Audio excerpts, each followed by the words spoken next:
I drove 10 hours just to see you. Repassar el rastre digital.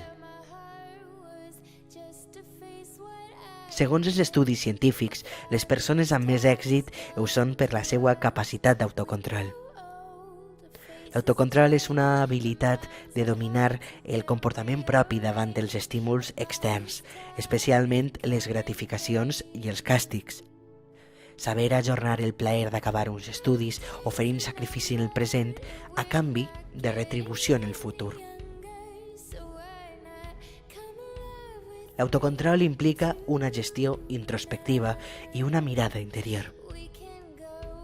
Avui en dia tenim tres realitats convergents: una vida física, una vida mediàtica i una vida digital.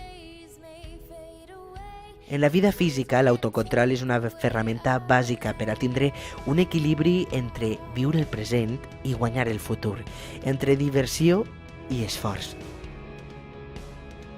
La vida digital, en canvi, és completament diferent. Des de ben menuts tenim un rastre digital. Fotos que han pujat els nostres familiars i després els primers vídeos que vam fer, els primers àudios. D'ací a uns anys tindrem una bona collita d'informació sobre nosaltres a internet.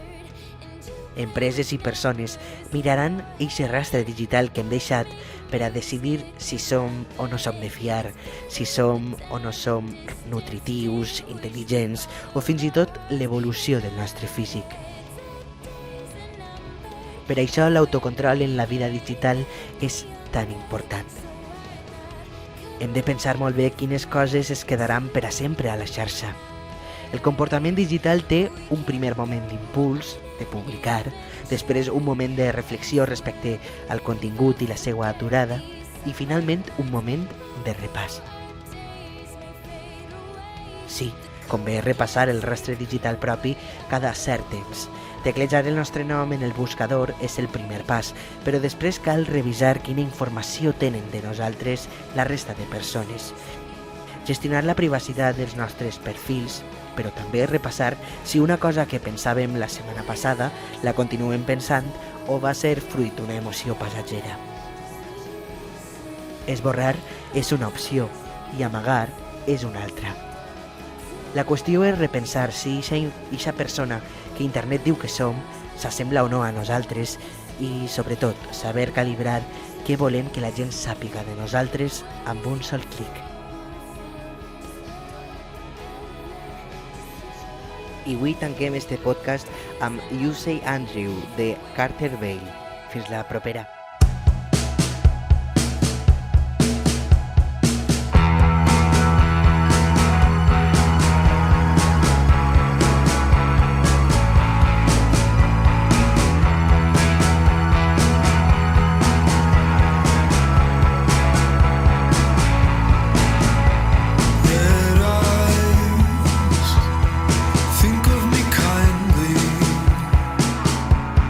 Kindly will take me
undone in a cage.